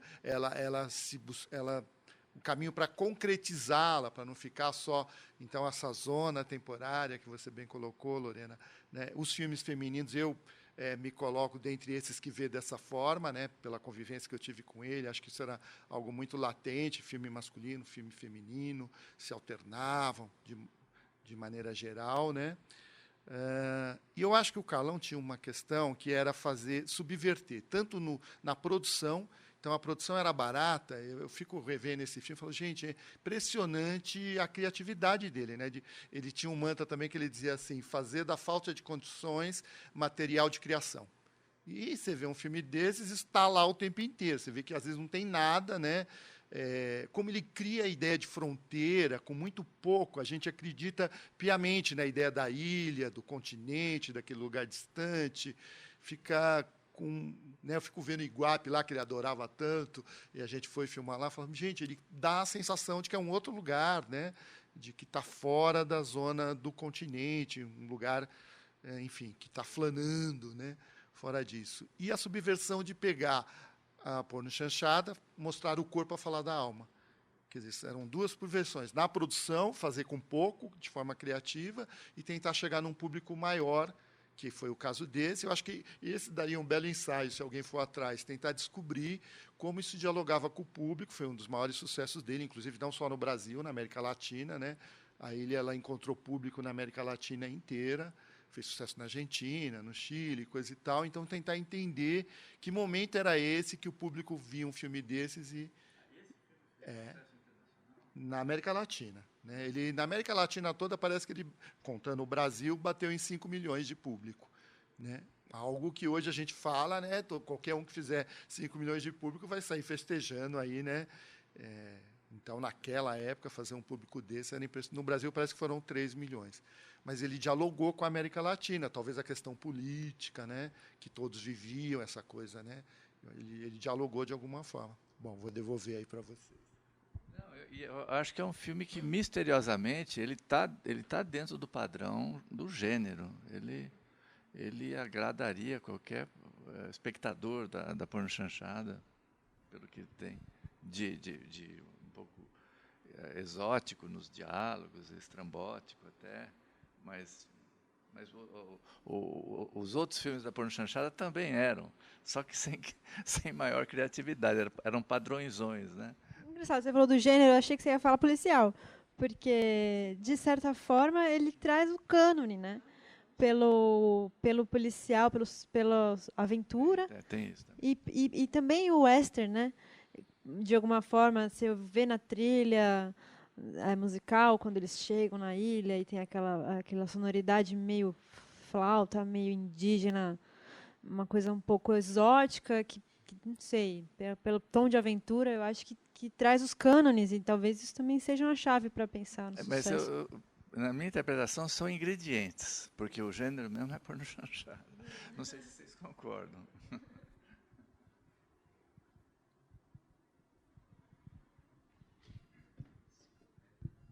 Olá, eu sou Nicola. Aliás, vou me apresentar, acho que o pessoal da mostra não me conhece, não todo mundo. Eu fiz em 2006, eu passei o filme Demência do Rechambá em película em Curitiba, faz muito tempo já, e fiz uma mostra dele em 2013, bem curta, foi poucos meses depois que ele morreu. Não deu para preparar muito, mas a gente exibiu uns 5 filmes em película. Era o que dava para tirar da Cinemateca Brasileira na época, foi no Olhar de Cinema, mais ou menos no meio do ano de 2013. Conheci ele, enfim, mas eu não vou entrar nisso. Que acho que a questão do Rechambá é também reconhecer ele, especialmente com o artista, né? A coisa do afeto, acho que às vezes todo mundo, enfim, compartilha seus afetos do Rechambá, mas e parece que o artista fica um pouco de lado, né? Eu quero evitar fazer isso. Eu só quero fazer uma colocação a respeito da questão da utopia, que acho que aqui ela é uma utopia ilhada, e isso é uma coisa muito anos 70. Então, toda essa ideia de que acho que tem uma observação bem geral, na verdade. Você tem acho que todo o modernismo anterior, e que teve uma ressaca depois de um certo tempo, ele queria transformar toda a sociedade. Ele também era movido por certas ideias de utopia. Então você tinha os utopistas que queriam, sei lá, né, salvar a humanidade inteira.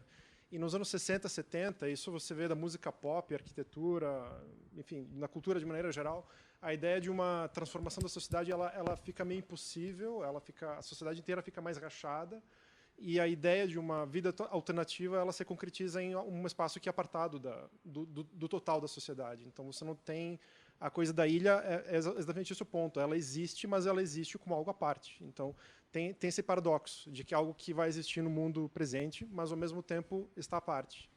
Não, então, e o Raul Seixas estava tocando no rádio direto, né? A sociedade alternativa. É um mistério o sucesso, assim, numérico, de massa, né, do Raul Seixas. Enfim, e ao Submarino dos Beatles, né? Todos vão para o Submarino Amarelo. Tem muitas referências de cultura pop, isso é uma coisa... tem muitos indícios de como isso se passa. Isso abre as portas para um certo pós-modernismo dos anos 80, enfim.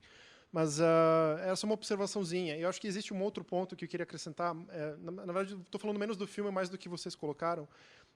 Que também, que acho que a Natália também tocou um pouco nisso, que existem várias formas como filmes lidam, e de uma forma bem abrangente, com esses espaços em que eclode um certo tipo de afeto, proximidade, ou um outro tipo de vida em relação ao resto da sociedade. Então, isso é um mecanismo de vários tipos de dramaturgia, do cinema americano, cinema moderno. Acho que eu estava tentando pensar como relacionar isso especificamente ao Rochambeau, mas eu não consegui solucionar ainda. Mas, por exemplo, no cinema clássico americano você tem isso. Ou então num Howard Hawks, por exemplo, um cineasta clássico, mas que depois de muito tempo, nos anos 60, ele meio que retoma os temas do cinema dele, faz um filme que se chama Hatari, que é basicamente um filme de relacionamentos que dura 3 horas, em que tem uma desculpa de uma trama que é, sei lá, as pessoas estão caçando na África, etc., mas na real é um monte de personagens que está flertando 3 horas um com o outro, e daí o filme acaba de uma hora para outra também. Parece um filme muito moderno para um cineasta clássico. Assim. Então, acho que tem vários exemplos de como,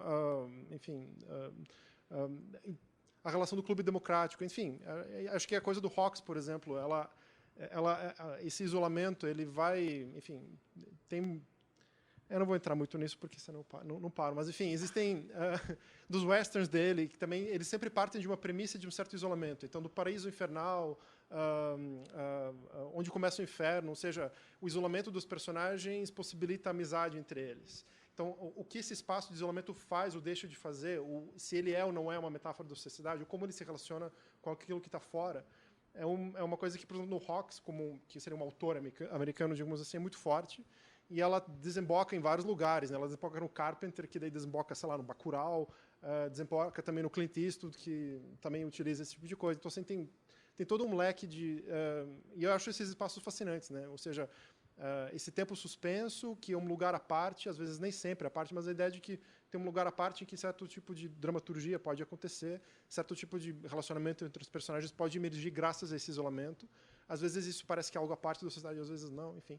A minha questão é que eu não consigo equacionar improvisando, é o que há de específico no Reichenbach em relação a isso, né? Enfim, são essas mais comentários dos comentários de vocês. Fora, gostei muito do filme, eu também não tinha visto esse filme. Achei uma loucura, assim, uma loucura boa. Mas, enfim, é isso. Obrigado.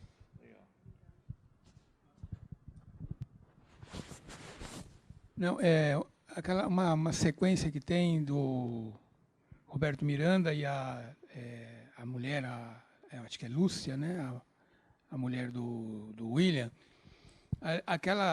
daquela coisa do um amor impossível, me lembrou muito, acho que tem até uma música que toca ali, naquela coisa que eles ficam, que me lembrou o Douglas Sirk ali.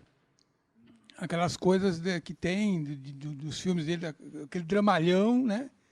E, de repente, depois acaba tendo uma solução, mas aquele tempo todo, os dois amam o outro e por isso eles não podem, né? Me lembro de um filme do Rock Hudson, que ele é um sujeito mais, sim, bruto, né? E tem uma mulher que se apaixona por ele, não lembro o nome do filme, mas ela tem 2 filhos e os filhos se opõem terminantemente porque o cara é um pobretão e ela é fina. Daí, quando ela decide largar, não sei se você já assistiu esse filme, ela decide largar ele, os filhos vão embora, porque cada um vai cuidar da sua vida, daí ela consegue voltar. Mas há todo um drama por causa disso, porque há um terceiro que impede o relacionamento, até que esse terceiro, de certa forma, se desfaz e aí. Mas aquela parte ali eu falei, acho que foi um pouco uma lembrança do Douglas Sirk, né? Tem um espectro ali que paira de melodrama. De melodrama, É uma coisa impressionante. Mas que não se impõe, né? Não, se resolve, né? Mas é isso mesmo, acho que tem essas outras referências que remontam um tipo de cinema que, enfim, são umas referências do cinema americano. Esse passeio pelos gêneros, né? Era consciente até, arrisco dizer, né? No Lilian M, eu acho que é onde ele faz de forma mais escancarada, talvez, né? Que ele sai do romance para depois ser uma pornochanchada com comédia. Vai, seu nome. É um um documentário, mas isso é filme de investigação. Um Laura, assim. Sim. Noir, né? Ele faz, um noir,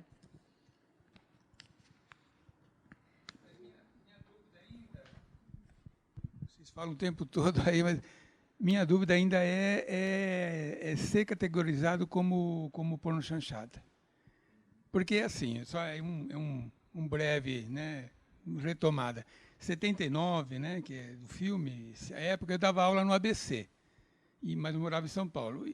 E eu dava aula todas as noites, mas um dia eu dava aula de manhã e à noite. E aí eu tinha que ficar. Porque não voltava para São Paulo, para depois voltar no fim da tarde, era complicado. E eu ia para o cinema à tarde. E lá no Cinema Central, acho que era o República, em São Bernardo, né? Era direto pornochanchada. E eram 2 sessões, né? Eram 2 filmes, né, que passavam, né? E era... Mas tinha essas coisas, às vezes, um pouco melodramática, mas era uma coisa mais de humor. Tinha muita coisa de E esse filme você ri até, mas você ri de situações limite né, de bobagem, assim, mas não tem razão. né? Não é a Então eu comédia. fico com dificuldade, ainda mais vendo os outros 2 filmes, né? O Anjos já tinha assistido, mas o outro também, né? A Alma Corsária, de conseguir classificar. Eu acho que é aquela coisa que o pessoal fala que a variedade, né? Que ele Híbrido, né? ele é muito assim impressionante, né? Assim, essa coisa que ele pretende, vamos dizer assim, mostrar nos filmes dele. Essa coisa meio de microcosmo, né? Parece um pouco que ele falou do metro quadrado com todo mundo. Lembra muito o tempo das diligências, né? Que tem naquela diligência tem todo mundo, né? Aí é menos, né? Aí está mais separado, né? Mais dividido, né? Tem ela que é interessante perguntar se aí é um filme feminino ou o quê, porque os homens são, num certo sentido, vamos dizer, seriam mais sensíveis, né? Todos eles, né? E as mulheres, as outras moças, não tem muita, né? Elas estão ali para fazer um relacionamento com o cara lá da ilha. A mulher do William, sim, ela é diferente, ela é um contraponto, mais ou menos, da Ana, né? Mas a Ana, o que é, né? Inclusive porque ela é uma pistoleira, no sentido de matar, né? Não no outro sentido, né? Que seria pôr no chanchada, né? Mas não é. Então eu tenho dificuldade, eu não sei, eu fiquei meio sem saber. Você tem razão. Isso é estratégia do Carlão. Fazer a coisa híbrida, né? De dialogar com vários gêneros, às vezes, e cada filme tem uma distribuição diferente. Mas tinha algumas pornochanchadas que eram poucas, que eram de suspense, de terror, que flertavam com... flertavam com... Até faroeste. Cangaceiras. Não, o que eu ia falar, eu não sei se dá, né, essa coisa de um filme feminino ou masculino, mas uma coisa que, pensando numa chave que, sei lá, eu estava pensando ontem sobre o Anjo da Rabalde e tal, né, o ego ferido masculino, assim. A questão do ego aqui é a questão da Ana, tanto que uma questão central para ela se sentir tão mal, por exemplo, o Roberto Miranda não deseja ela de pronto. Isso é uma questão para ela. Ele não cai na dela, sabe? Ele não se apaixona por ela. Ela se sente ferida. Aí ela chega para falar com o baleeiro. Ela faz toda aquela cena dela tirando a roupa e andando para o mar, e ela está andando para o mar e ela está se sentindo muito, né? E aí ela vira para trás, não tem ninguém olhando para ela. Não tem ninguém. E aí tem um outro diálogo, que elas estão na cena da praia à noite, em que ela está conversando com uma das meninas, a de olho claro, e ela fala alguma coisa, a de olho claro pergunta, tipo, mas por que você está fazendo ciúmes no Roberto, no Sérgio, se você não gosta dele, assim, por que você está... Ela fala assim, eu não estou fazendo por ele, eu estou fazendo por mim. Tipo, eu estou seduzindo aquela pessoa, não é porque eu gosto dele, é porque eu quero inflar o meu ego. Então, essa eu acho que é a questão da Ana. Assim, eu não sei se masculino ou se feminino, mas a questão de um cuidado com o ego dela é... E aí dá para falar um pouco de masculinidade, assim, né? De como... Enfim, mas... Eu concordo. Eu acho difícil a gente pensar nesses termos masculino e feminino, assim... né, assim, de uma forma tão categórica, né? Porque tem essa fluidez, esse híbrido, e também acho que a questão do gênero, né, é muito importante quando a gente pensa no Carlão e quando a gente pensa em filmes femininos, né? Porque você falou do Douglas Sirk, por exemplo, acho que tem aquela coisa do melodrama, de ser o que o pessoal chamava de women's films, né? Women's films, né? Então acho que não dá para falar de filme feminino sem falar de gênero cinematográfico, né? E eu estava até tentando lembrar aqui do João Carlos Rodrigues. O Rubens falou que ele que ele cunhou esses dois termos para um catálogo. Eu não me lembro desse catálogo. Eu lembro de ter lido essa análise dele numa crítica na Filme Cultura. E eu tô até me perguntando se não foi para esse filme mesmo. Não sei se eu estou viajando aqui, se esse foi um dos filmes que ele considerou masculinos. Porque ele estaria junto com outros filmes de aventura, que talvez seja o caso de Filme Demência, Alma Corsária, ou mesmo os que são mais eróticos, Extremos do Prazer, e os femininos já estão, talvez, o Anjos, o Dois Córregos, são filmes que já é posterior a Bens Confiscados, que esses já são posteriores ao termo, né? Mas que são filmes mais emotivos, né? Amor, Palavra, Prostituta. Que são filmes assim de uma dramaticidade maior, né? Do aborto. Eu não sei se vocês já viram esse filme, mas eu vi há uns 2, 3 anos, passaram uma versão. Porque esse filme foi cortado, censurado, né? E a versão não censurada é outro filme, assim, é outro filme. Tem uma cena da menina falando sobre o aborto, é a grande questão, assim. É chocante, é chocante. É muito impressionante, assim. Esse que é com aquela atriz da Globo. Fazia sucesso nas novelas, né? Uma moça. O Amor, Palavra, Prostituta?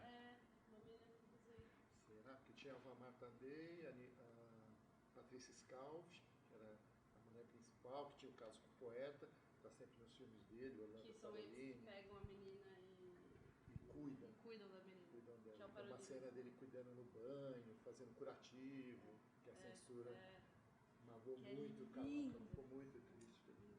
Ele proibiu, né, a circulação dessa cópia.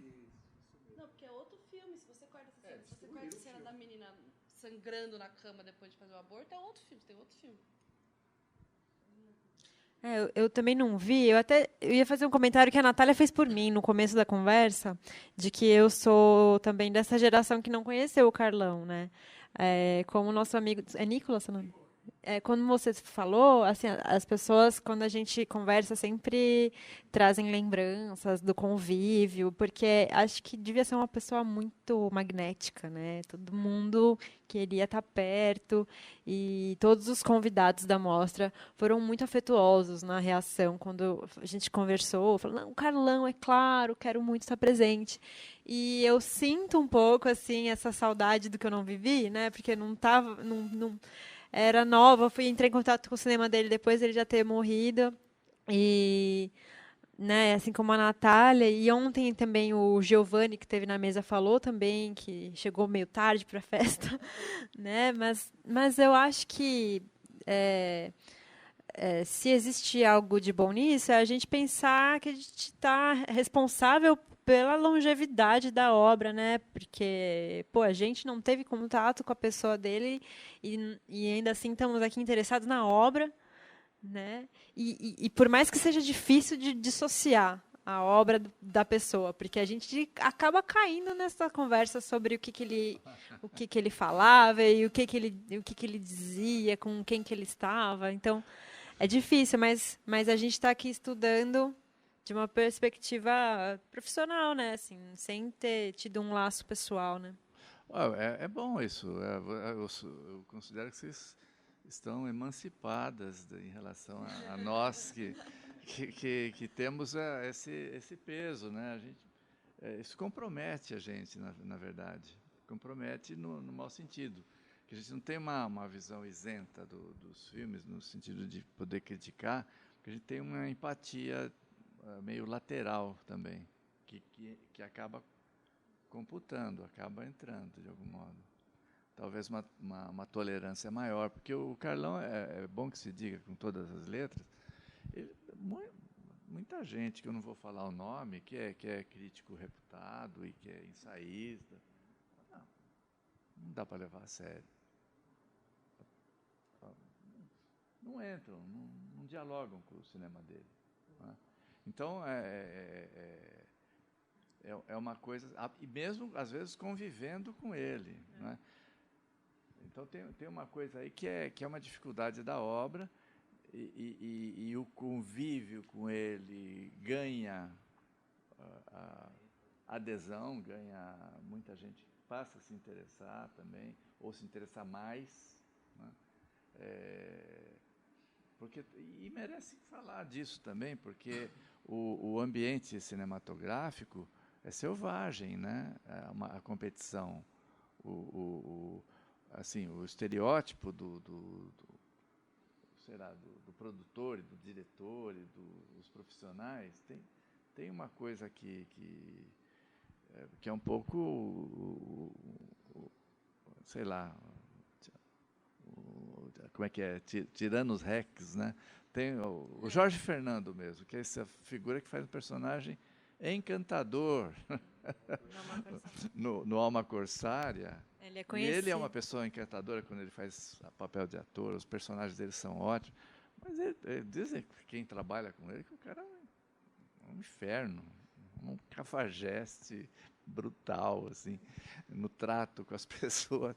E na boca tinha esse negócio também, entendeu? Todo mundo era muito... tinha uma coisa meio cheia de arestas, para dizer o mínimo, né? É uma coisa meio difícil, assim, de relação.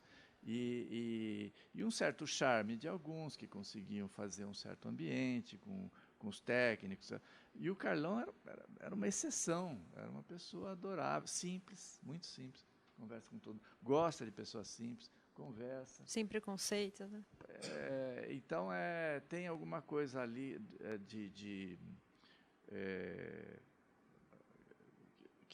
que atrai na personalidade dele, que é uma espécie de espírito mais democrático, né?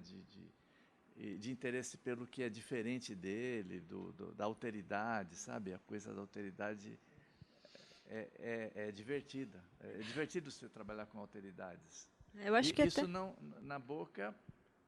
E sem cair no exótico, né? O respeito, né? Pelo outro. Eu acho que até cabe um comentário mais pessoal, assim, já que a gente está falando disso, que, como o Rubens falou, né, o mundo do cinema ele é selvagem, e eu acho que isso também se aplica ao universo acadêmico, da crítica. Eu acho que, enfim, talvez seja a minha percepção, mas estou aqui fazendo um desabafo público, né? Mas eu acho que quando eu decidi estudar o Carlão, foi justamente pensando no quanto ele é acessível. E acho que algumas inseguranças que eu tinha em relação a entrar nessa vida de estudiosa de cinema, né, de passar a um trabalho intelectual com os filmes, eu acho que algumas inseguranças que eu tinha, a relação com os filmes do Carlão me deu ferramentas, assim, porque ele sempre foi esse cara transparente, né? Não tinha um hermetismo que a gente fala inacessível. Ele é acessível.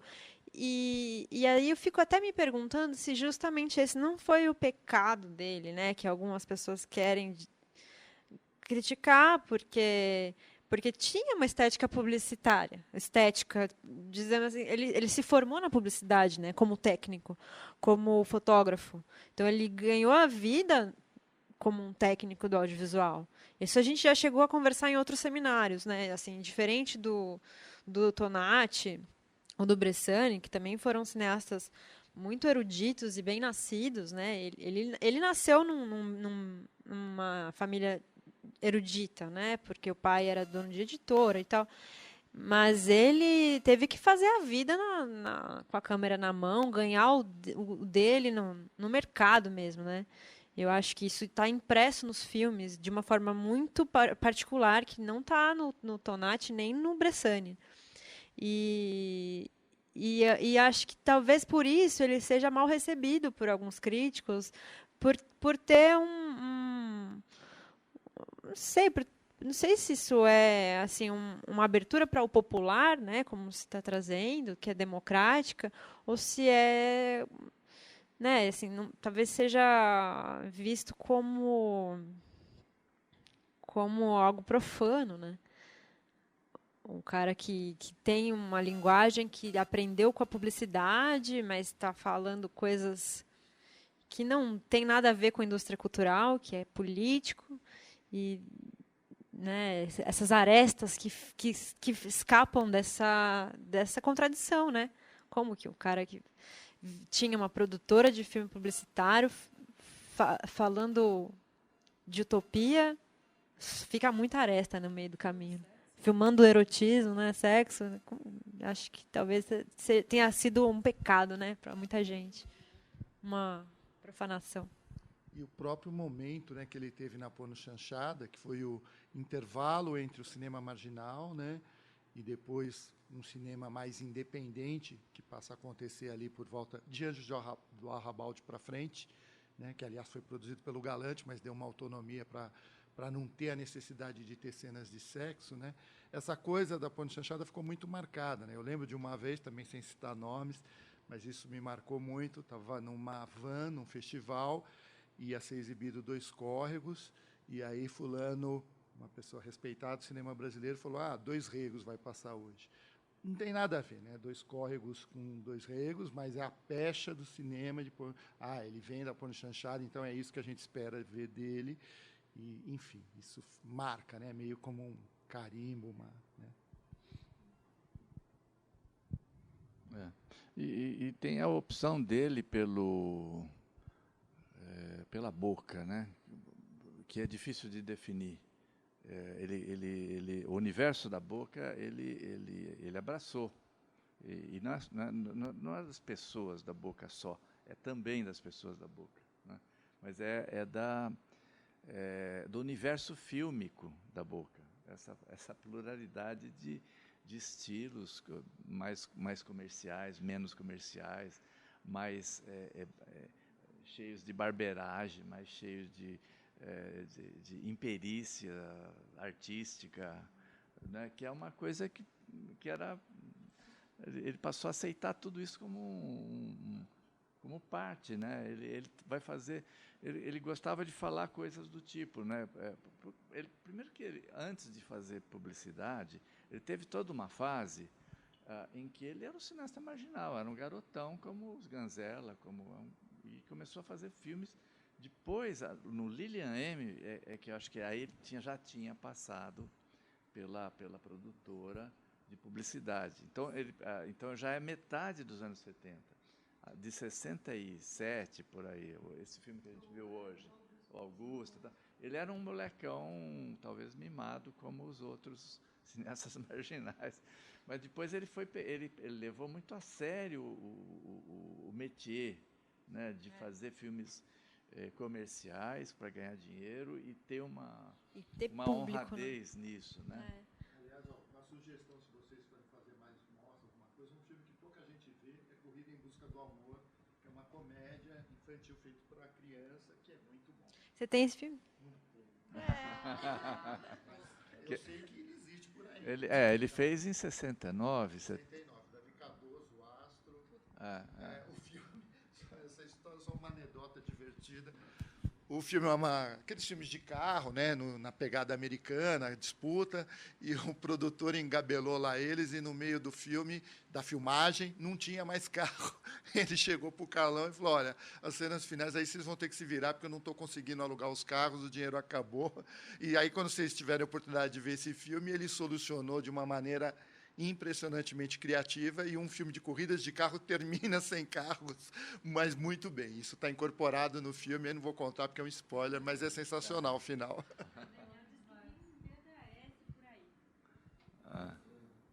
Só conheço dessa forma também. Mas, de repente, peneirando aí... Peneirando é capaz,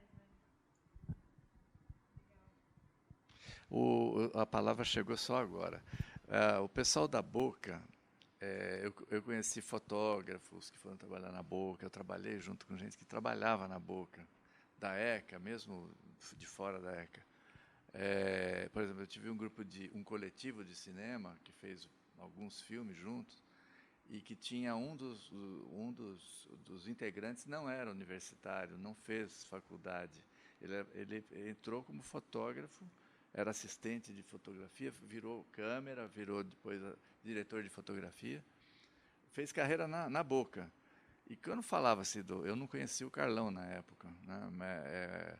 Mas quando falava do Carlão, falava, gente fina. O que ele falar para eu fazer, eu faço de graça. Gente fina. A palavra gente fina explica tudo.